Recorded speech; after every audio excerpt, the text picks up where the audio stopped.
from the Bible is as clear as it gets, but we, historians, can actually prove it by using outside information which we cross with the Bible. It's like an amazing crossroad that we stand on a specific side and say, wow, this is where it all took place. This is a bulla, which is an impression. B-U-L-A? Correct, coming from ancient Greek, which stands for an impression. The bulla, which we've just seen right now, belongs to a certain minister in the kingdom of Hezekiah. The guy is called Yehochal, son of Shlemiyahu. If we remember, this guy actually grabs Jeremiah by the arm and throws him to the pit when Jeremiah prophesies this terrible prophecy that he gives Hezekiah, that his sons and daughters will be slaughtered in front of his eyes. This is King Hezekiah. So this is King Hezekiah. And the guy who actually was performing as a minister in his kingdom sends us regards from the grave and say, hello guys, that is me, you're the one you're reading about in this bulla. So actually each and every one of those bullas for us is regards from the Bible. It's like affirming complete chapters and stories from the Bible, which we as historians can touch base with. And this is a 2,600 years old ancient document. A stamp, as it were. Yeah.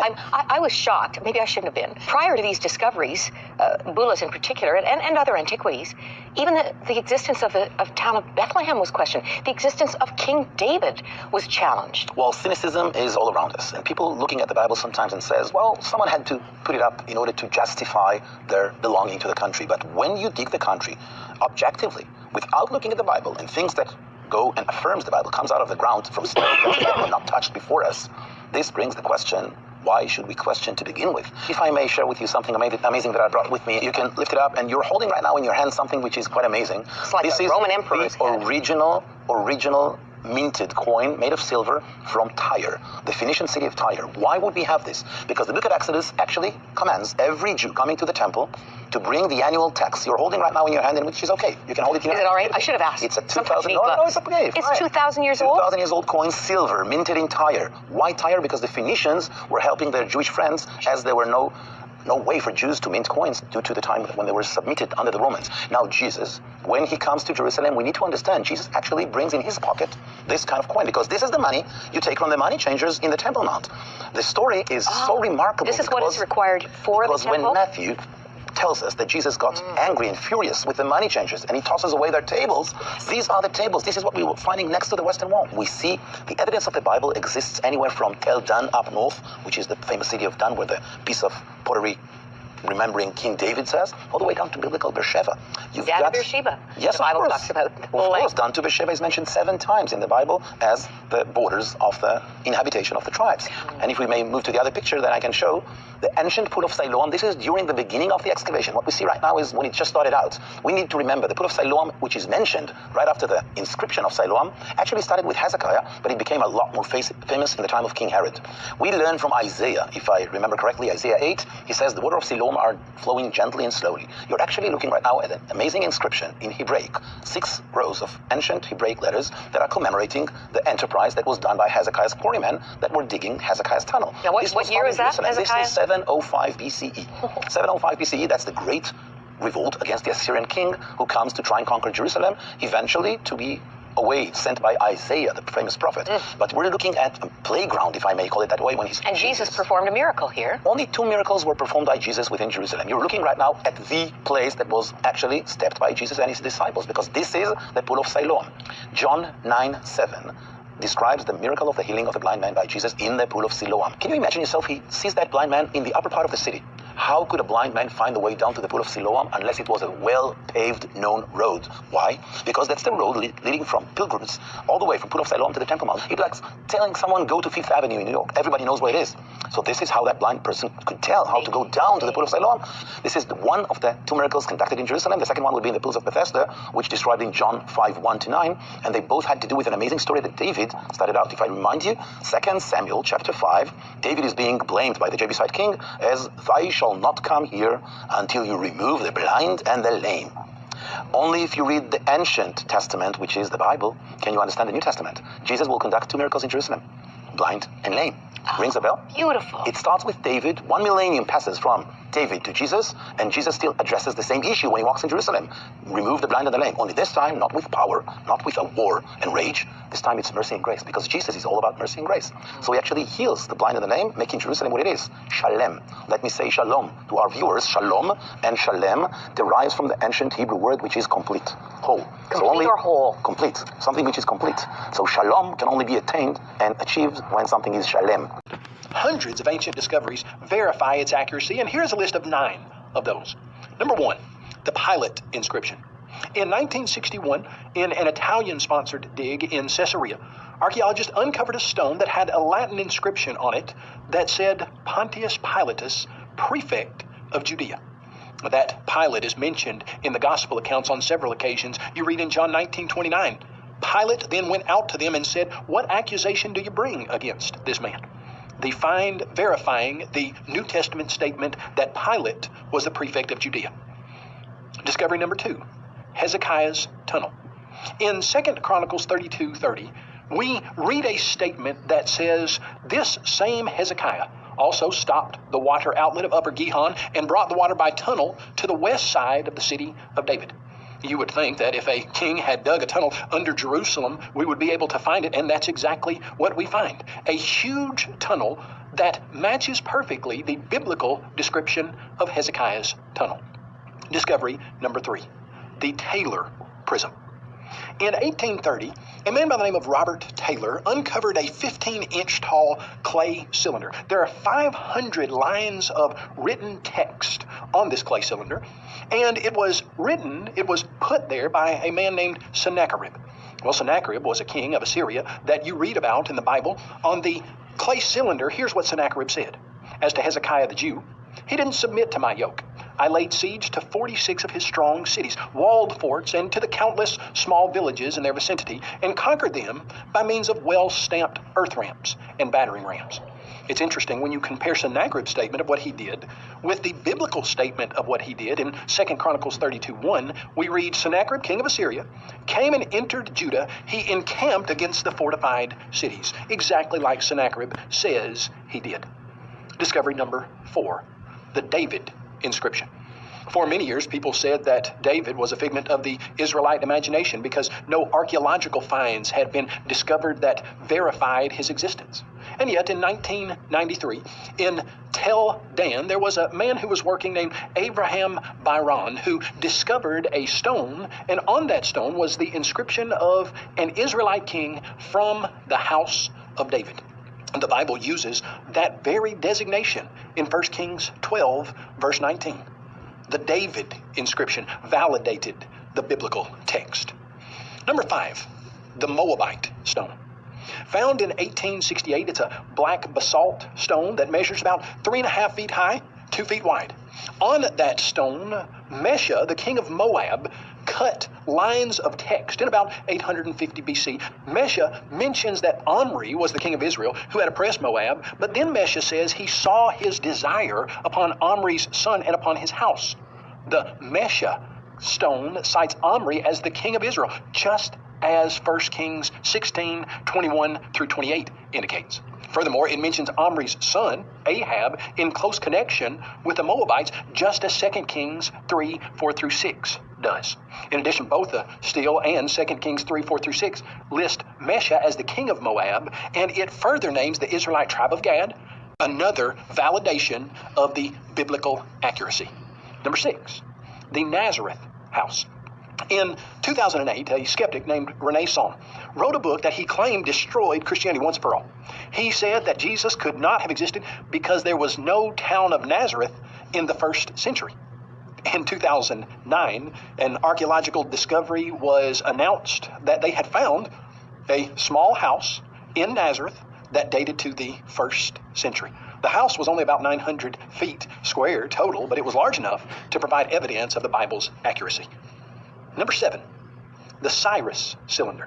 In 1879, Hormuz Rassam found a small clay cylinder. It's about 9 inches long, and it's now in the British Museum of Natural History. In the ancient city of Babylon, he uncovered this, and this clay cylinder was commissioned by King Cyrus. And it had an inscription on it about his victory over the city of Babylon and his policy toward the nations he had captured. And the text said, I returned to these sacred cities on the other side of the Tigris, the sanctuaries of which have been in ruins for a long time, the images which used to live therein, and established for them permanent sanctuaries. The policy, often hailed as Cyrus's Declaration of Human Rights, coincides perfectly with the biblical account of the ruler's actions, in which Cyrus decreed that the temple in Jerusalem would be rebuilt, and that all the exiled Israelites who wished to join in the venture had his permission and blessings to do so. You'd read that in Ezra chapter 1, verses 1 through 11. This little 9-inch long clay cylinder stands as impressive testimony that validates the biblical accuracy. Number 8, the discovery of the Pool of Siloam. In 2004, a majestic stepped entrance to the Pool of Siloam was uncovered in the area known as the City of David. In John chapter 9, verse 7, we read that Jesus said to a blind man, "Go wash in the Pool of Siloam," which is translated sent. So he went and washed and came back seeing. Validation once again of the biblical accuracy. Number 9, the Hittite tablets.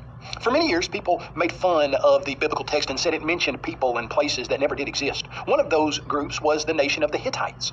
But in 1906, Hugo Winkler was doing some excavation in the Turkish city of Bagaz-Koy. There he uncovered 10,000 clay tablets that documented the history of the Hittite nation, and they discovered that that area was the capital of the Hittite nation.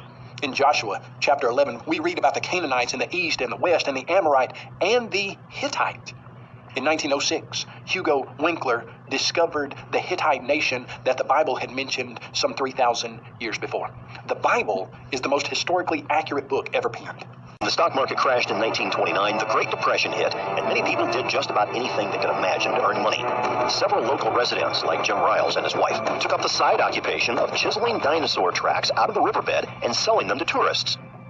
During the 30s, he had a man that worked for him that lived here on the place named Jim Riles, and Jim dug out what we call human tracks and dinosaur tracks, and they sold them to different people. To the residents of Glen Rose, Texas, the idea of man and dinosaurs living together was not so strange. Before the 1930s, the theory of evolution had not become widespread throughout the public education system. As a result, the residents in and around Glen Rose thought nothing of these giant human footprints in stone. The amazing thing about it is that I wasn't amazed at the time. And we were looking at these tracks, and I walked over to the side and I said, "Well, they must have been playing with the kids down here, because here's some boy or man tracks alongside of them," but I didn't think anything about it. And until much, much later, found out the significance of man tracks with dinosaurs. I didn't have a problem with that.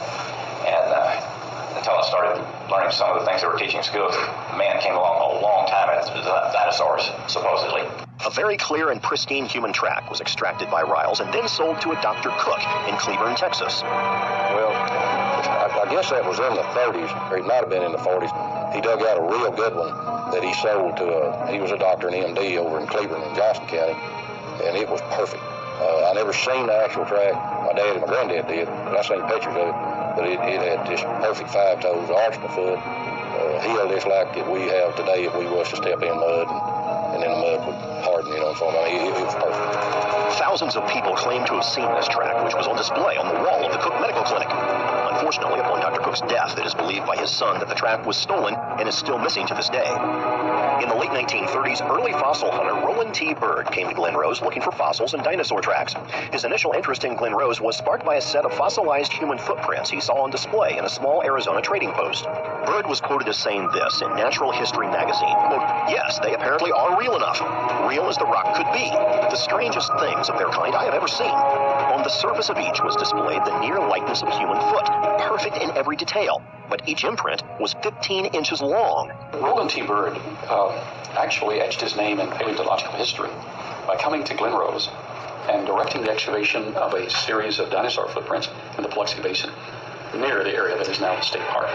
The May 1939 Natural History magazine article was the first and last time Bird mentioned the human tracks in his writings of the Biloxi fossil tracks. A short time later, a geologist named Clifford L. Burdick was inspired by the article and decided to investigate the Glen Rose tracks. Burdick began his search with the human prints he saw in the article taken from the storefront window in 1945 and managed to locate them in a small museum in Arizona. Now later in 1950, he published a short article entitled "When Giants Roamed the Earth, Their Fossil Footprints Still Visible" in the Seventh-day Adventist periodical Signs of the Times. Burdick continued to research and document the tracks throughout his lifetime, and multiple footprints, both dinosaur and human, were found and extracted from the riverbed. The primary reason they were extracted was because when exposed to the weather, they were subject to serious erosion due to the carbonic acid that built up on them. Kevin, what can you tell us about Sodom and Gomorrah? Well, first of all, a lot of people think all the cities are under the south end of the Dead Sea, that you cannot see them. Okay. But we're told by Josephus, the traces or shadows of the 5 cities are still to be seen. This was in the 1st century, and the water level has not risen since that time. We should be able to see them also. And so when Ron Wyatt in 1989 was driving along the Dead Sea, the one road along the Dead Sea there that goes through Israel, he saw these light color formations. In the background, you can see Masada in this image. See Masada is much darker. In the foreground, you see the soil is much darker. But in the middle bottom there, going horizontally, you see the ashen remains of Gomorrah. So that's right on this. I mean, we can see it in this photograph. Yes, They didn't disappear, as some people say, into the sea. And these are ashen formations. These are not just natural sedimentary rock and so forth. And so this is an image up to the north. This is of Admah near Jericho. Okay. And again, you see the light color ash. And it's very distinct, isn't it? Yes, it stands out. Right. And then it is a soft material compared to what you would see normally in some type of soil. And then here is inside one of the cities. This is probably in Gomorrah. In the distance, you can see some right angles, a sign of, again, man-made construction. So this was a marker marking the Red Sea crossing spot. And someone has made their own markings on it. Yes, apparently. Unfortunately, but modern graffiti. But Solomon's Seaport, Elath, was 50 miles to the north there, modern-day Elat. And so Solomon, this was his area. This was his neighborhood. And so 400 years after the fact, he had these columns erected to mark the spot of the Red Sea crossing. He knew full well where this event took place. 4-spoke wheels, 6-spoke wheels, and 8-spoke wheels are found here. Of course, using the metal detector, like he's demonstrating here, all the hubs here contain metal, and that is the design of the Egyptian chariot wheel with the metal center hub. Now here is a gold-plated wheel. There were 600 choice chariots used in the Exodus, we're told, so you would expect to find 1,200 chariot wheels here with gold. And this one is special. It's gold-plated. And 2 or 3 of these were found by Mr. Wyatt. Now we see a more shallow area where the Red Sea crossing took place. It's shallower here compared to the north and compared to the south. It's still deep. It has to be a deep area. It's 2,800 feet deep, but that gives you a 4% grade, which is manageable. Over in Saudi Arabia, you see the remains of the pillar that was found there on the Saudi Arabian side. It was cut down by the Saudi authorities. It had Hebrew writing on it. We don't know where it is. But there in the Saudi waters, Viveka Ponton went scuba diving, and she found this beautiful chariot wheel in the Saudi Arabian waters. So you have chariot parts on the Egyptian side, chariot parts on the Saudi Arabian side. So over on the other side of the mountain is the front of Mount Sinai, and you can see in the distance the blackened peak of the mountain. Once again, the Bible says that the mountain was a smoke. It was on fire. And so the mountaintop here is blackened. When you walk up to the top of the mountain, several people have, you turn the stone over, the top of it is black, the bottom of it is brown. Really? So there's evidence that it was burned on top, and the natural color is on the bottom, and it's brown.